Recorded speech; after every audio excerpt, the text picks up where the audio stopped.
An after-school Satan club could be coming to your kids' elementary school.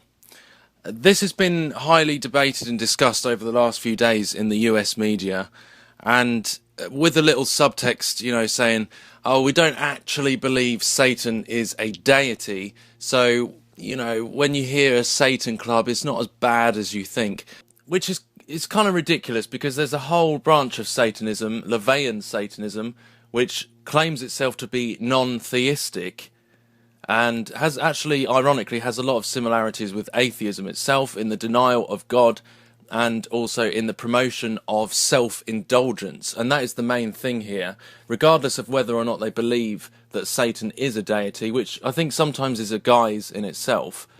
The promotion of self-indulgence to young people is not helpful for the furtherance of our society.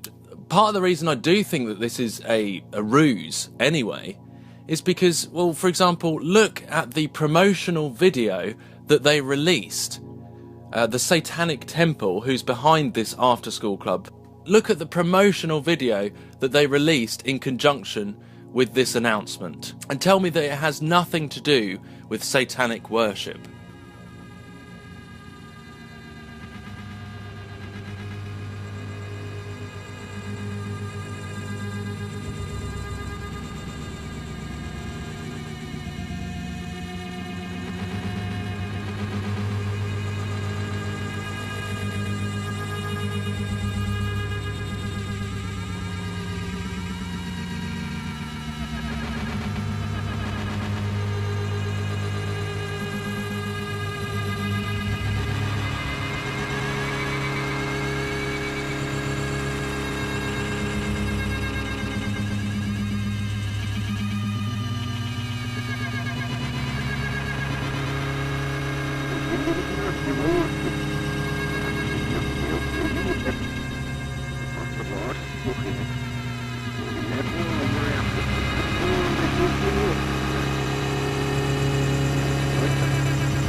I'm going to cut that short there because it's just too much to watch. It's got backmasking in it, it's got blatant symbolism, satanic symbolism and references. And while it's no doubt alarming that this is going on, I wish I could say I was more shocked by seeing the way that there's actually room for this in society. The way the United States is set up with freedom of religion and equal rights for all men, this doesn't strictly go against that, and that's the thing.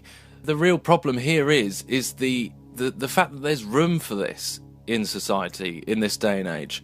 I think it speaks volumes that this is even being discussed. You're giving sin and tolerance of abominations, you give that an inch and it takes a mile. Over the last decade even, we've seen so much change towards allowance of this and tolerance of abominations and things that are very self-destructive and destructive to society as a whole being legalized and allowed, that gradually, through each compromise of our moral integrities and values as a society, we've incrementally wound up with the headline, an after-school Satan club could be coming to your kids' elementary school. And they've got you tied up with it, really, because on the one hand, if all the Christians revolted against this, then they would just turn around and say, well, how come you're allowed your Christian teachings? And if Christians don't create an uproar about this, then it's going to go ahead anyway. And this is the judgment we're seeing upon this world in this sin-obsessed society, this lukewarm culture. We're seeing that the judgment is coming in these forms. We've been talking about the election, we've been talking about all of these different things going on in society, these massive changes, and that we're just, it's almost like you're trapped, you feel trapped in this. There is no logical and easy solution for this, and this is the judgment that's coming upon our cultures, and all we can really do, essentially, is pray against what is going on. And I don't know if you saw this, but just a few weeks ago there was another incident that happened where a Satanist went, and instead of the Christian opening prayer in a council meeting here in the United States, he opened it with a satanic prayer. Just watch this. It is done.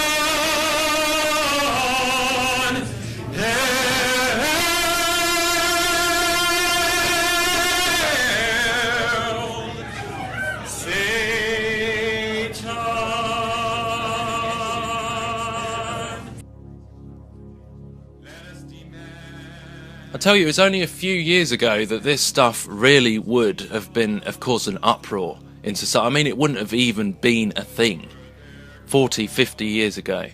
You know, how did this happen over the last 50 years? It's interesting how the media and television and technology has coincided with incrementally allowing this stuff to seep through like a cancer that begins to take over our society for the worse. And yet only now they come out and say, oh, by the way, all of the morals you gave up and compromised over the last few decades, and the things that you watched on television, and the things you began to enjoy that we fed you, only now they're telling you that that self-indulgence is actually from Satan. They're actually coming out and blatantly saying that this is a Satan class. This is what Satan represents. You see, they try and say, well, if Christians can indoctrinate children, then why shouldn't we have the freedom to do that? But the difference is the Christian evangelical groups teaching self-sacrifice and loving one another and respecting God and keeping moral boundaries, that is in no way similar to the teaching of self-indulgence, selfishness, and disrespecting moralities and boundaries and disrespecting God. There is no comparison, so that whole straw man argument is out of the window. They are going after the children. Aleister Crowley made that clear, the indoctrination of the youth, because it's commonly known that the next generation of youth is the future of our society, and Aleister Crowley himself went after the children. Hitler, just like Hitler, went after the children. They get them while they're young. The corruption of innocence. It's the way it always works. And the very nature of the curse that's plagued mankind since the Garden of Eden, when the first man and woman, Adam and Eve, were innocent, and that innocence was corrupted by being tempted and lured in to bite of the forbidden fruit, which God strictly forbade. And only once man had fallen did they really fully comprehend what was behind it, and that was Satan. Give it an inch and it takes a mile. These things are extremely bad for the health and well-being of society. Look at the way, for example, integrity. Look at the way integrity is crumbling in society. Look at the amount of broken marriages. Look at the amount of abortions. Look at the amount of pain. It's getting so difficult to find real integrity. What does integrity mean? Honesty, rectitude, honour, ethics, righteousness, morality, virtue, decency. What does virtue mean? Goodness, morality, integrity, dignity, decency, respectability, nobility, purity. We're losing all of these things in society, and as a result, marriages are getting weaker, and as a result, the society as a whole will get weaker, and that is the agenda, to break up marriage, to break down the virtue and strength of people. Then the next generation, or the next gen, is illusory. It's not just the technology that's a projection, it's the people that are becoming a projection. Narcissism is on the rise. The next gen of society, the next generation, so lost in this virtual world and lost in this plastic existence, detached from reality increasingly. You know how some of the truth movement says stuff like nothing is real, it's all a projection. Well, that is the projection, not this world. This world is very real. It's a creation of the Father. The next gen is a projection, the next generation, and not just the technology. It's a common theme amongst the next generation, that they work in projection and self-centeredness and manipulation to get their own way, and it's all an illusion. I tell you, this world, it's almost like in this world now, the food's plastic, the music's plastic, and the people are plastic. And this all ties into the destruction of society, the manipulation of reality itself, using people as a vehicle for this antichrist agenda, where it's going to be, everything's being switched on its head, turned upside down.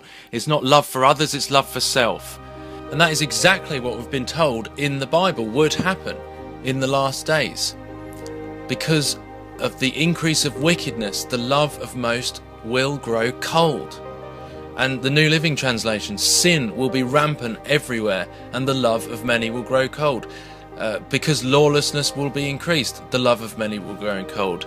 Because of the multiplication of wickedness, the love of most will grow cold. You see it everywhere. It's on every level of society is starting to turn away from the truth, because through the media, people have gradually become desensitized to violence, desensitized to sex, and desensitized to God. And that fits exactly in with Aleister Crowley. His plan about 100 years ago to bring in usher in the new age of Antichrist was the sexual revolution, was the drug revolution, and was the bringing in of the motto of do what thou wilt, as in be self-indulgent and ignore God. Because of the increase in wickedness, the love of many shall grow cold.